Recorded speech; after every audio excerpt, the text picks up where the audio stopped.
brutality and violence and shootings of unarmed people, especially black people. But what is the solution? Sure. Mehdi, first of all, this is, the unfortunate reality that African Americans have lived with, really, quite frankly, for 400 years, 401 years. And it's a manifestation of structural racism that still is in this country. Police are hired to protect the public for public safety purposes. What the whole country now is seeing is how the black community has had to live under siege constantly, day after day. And when police officers know that they will get off until we address qualified immunity, for instance, in the George Floyd Justice and Policing Act, which we need to get out of the Senate, this is going to continue. All of these cases that you showed us, there were no efforts to de-escalate, no efforts to make some determinations with regard to what was taking place. And innocent lives, young people, their lives continue to be snuffed out because of police brutality, misconduct, and murders. And we have got to get these bills passed. And also, I really applaud the protesters. People have got to stay in the streets and protest, because this is the only way that elected officials are going to respond, and that's through the pressure and the voices of the people. A lot of your Democratic colleagues got very upset with the slogan, defund the police. They claimed it cost them seats in the House. But when you look at what is happening on our streets day after day, it's understandable that people are going to call for that, is it not?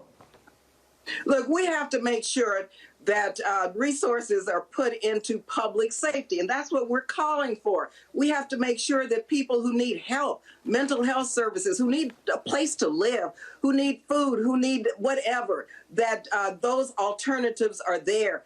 So many people, large percentages of people who are in jail now, especially black and brown people, are there as a result of mental health issues. They should not be there. You know, we should not have to be intimidated by being arrested for traffic stops. I mean, so we have got to have a complete reimagining and rethinking of how we police, especially in for communities which are continually under siege. We have to have public safety, and that's what I think that most of us stand for.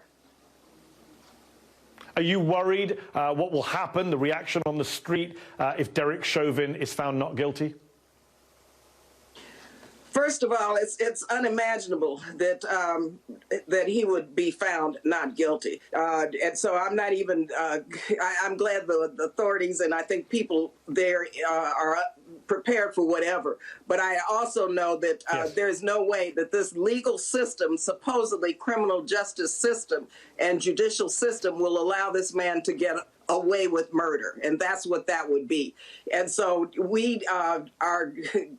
I mean, I'm confident that the jury is going to convict. I mean, the case was presented, the medical examiners, the police officers who testified. Please, this has got to be, justice has got to be done.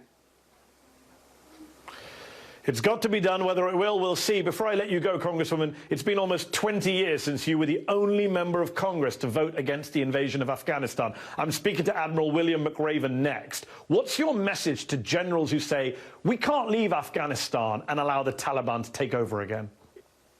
My message is, we've been there 20 years. What are we going to do? Be there another 20 years with the same message? Come on.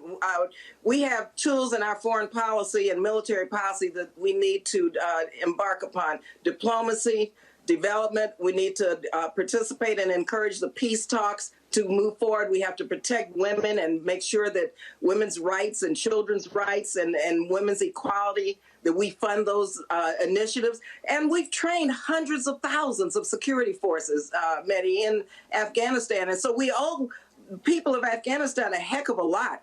And so it's going to be, a difficult, I would say it's going to have its difficult moments in terms of transitioning out, but we have got to make sure that we bring our young men and women home. They've done everything we have asked them to do. Now we have to have this orderly, bring them home orderly and get the heck out of there. And we are going to continue to secure our diplomats. We will have a presence, but it's not going to be a heavy military presence, because this will never end if we do.